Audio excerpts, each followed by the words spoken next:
Rob, good evening. You know, every day this week, we've tried to bring you during this border invasion series a different aspect of the Biden administration's failed border policies. Well, tonight is no different. As we're going to show you how the Mexican cartels and alien smuggling organizations smuggle drugs and people through some of the roughest terrain along the southwest border. Take a look. Okay, so we tracked it about 4 miles. We had them laid up in the brush right here, and we could see their layup spot right down here. They left a lot of trash and normal stuff, blankets, and anyways, we followed the tracks to right up here, and now we're gonna, you ready? So we have them take off their laces and their belt. They've already ran from us already, so they know the game's over. Helicopter comes in.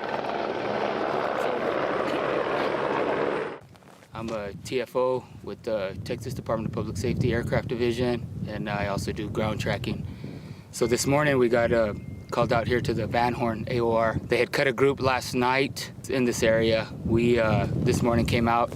We jump cut our Van Horn agents, and we were able to push up the sign just a little bit over 4 miles, right back in this saddle, these mountains right here, and we were able to track them out to a layup spot. Yeah, we stayed on the tracks, and we ended up with 7 individuals, 2 from Honduras, 5 from Mexico. They stated that they'd paid $1,500 each to cross. They said it's hard to cross right now right here, the Mexican military. They said the Mexican military is back there, so the Van Horn agents took custody of the 7, and now we're ready to go roll again, so here we are. Chief, violent crime in the United States is at unprecedented levels right now. And we've got people coming from across the world illegally entering the country who we have no idea who they are, and they're coming from all over the world. What do you want Americans sitting in their house right now watching you to know? Well, I would want them to know that we have a real problem on our hands, you know, and that I'm a dad also. And man, I'm out here fighting for their kids and for my kids and for all of our families to protect them. And if we don't take the enforcement actions that we've been taking, and one pill of deadly fentanyl gets through, and that 13 and 14-year-old first-time drug user takes that pill and dies, she's not coming back. And that's the personal toll that it will take in an individual family, and has 100-something thousand times this year. That's what I want them to think about. One thing I can tell you that Assistant Chief Holland knows very well is that what gets by him and his men here is impacting the rest of this country. And we got to see it, Rob, unfold real time today as they apprehended 3 La Linea drug traffickers at 4,800 feet in the air, literally on the side of a mountain in some of the roughest terrain along the southwest border here. And each of them admitted that they had been paid $1,000 to go over 40 miles into the United States, drop their drugs at Interstate 10 just outside Van Horn, and then return to Mexico. But I asked him, I said, Secretary Mayorkas says our border is secure. Take a listen to what he had to say about that.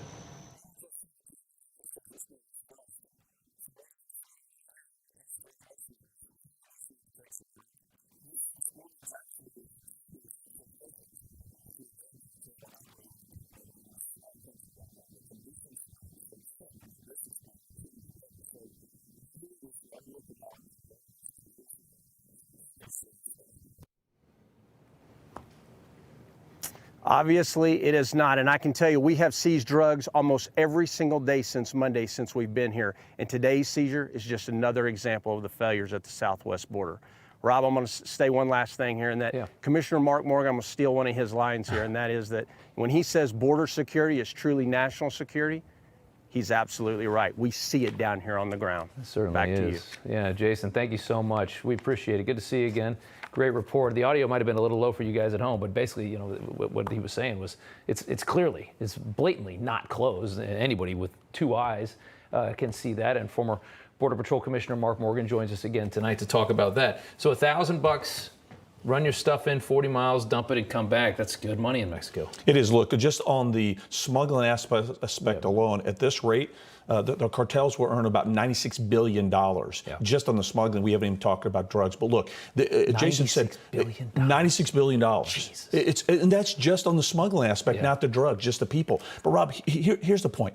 This is why we say this is about border security, which is national security. And this is one of the many false narratives that this administration is trying to force upon the American people, that somehow you can be for strong border security, but also support illegal migration. That's a crock. It doesn't work that way. Yeah. As illegal immigration goes up, our ability to secure our borders go down because valuable resources, you just saw, are pulled off the front line. Right. And the reality is, the men and women on the front lines, they're doing everything that they can. But here's the fact. For every ounce of drugs that's seized, for every pill that's seized, untold amounts of drugs get past us. We know last year in a 12-month period, 107,000 Americans died from drug overdoses. We know the leading cause of death of Americans from 18 to 45 is fentanyl, and we know that 95% of fentanyl comes from the southwest border. That's why I get so fired up. That's why I get so frustrated. When and why is this a right or a left thing? How many more Americans have to die before we force this administration to reverse course and protect our borders? It is. I don't know why it's political either. It makes no sense. I don't think most Democrats think that the border should be wide open. They don't. I mean, this is just ideologues, and the amount of money that these cartels is making, that's just terrifying. That's a lot of cash. It was a hot topic. Arizona, obviously a border state. We had a Newsmax debate there last night. The Trump-endorsed candidate in that debate, Blake Masters, you've seen him on this show, had maybe the strongest moment of the night when talking about it. Take a listen. We can never amnesty any illegal alien, period. If your first interaction with our country is to break its immigration laws, you will never get amnesty. You will never become a United States citizen. That is a line in the sand. We will never cross it. If you're not deporting people, you don't have border security. And I think that literally everybody that Joe Biden has let in, at a minimum, deserves to be deported. So he's saying basically you got to deport. You can't just give this blanket amnesty. I mean, it could be 20, 30 million people. We don't know how many it is at this point. We have That's no right. clue. Well, first of all, I'm glad to hear him say this now. He has said different things in the past, but he's absolutely correct that, look, this is about policy. You could throw, Rob, all the resources you want at the southwest border, but as long as your policies are encouraging those to come, it's never going to stop. And so one of the policies we have to say is no amnesty. No, we're not going to reward you for breaking in our country and illegally entering. That's absolutely a correct statement. All right, Mark Morgan, thank you again. We'll see you back here tomorrow night. You bet. All right. Well, story that has really gripped the country for a number of different reasons. A very political story. This 10-year-old girl in Ohio forced to get an abortion after allegedly being raped and impregnated by a 27-year-old illegal immigrant. They say she had to go to Indiana to get it. Ohio says no, she would have been able to get it here. This didn't have to be politicized the way it was. But there is the suspect, Gerson Fuentes from Guatemala, an illegal arrested on Tuesday after police said he confessed to raping a 10-year-old girl on at least 2 occasions.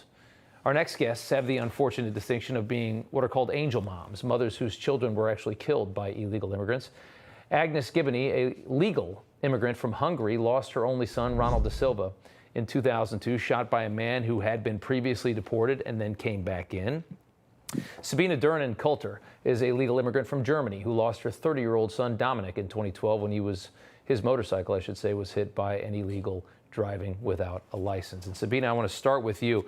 Tell us just a little bit about your son, if you could, and when you look at the current situation at the southern border, knowing what you know and going through the pain that you've been through, tell us about that.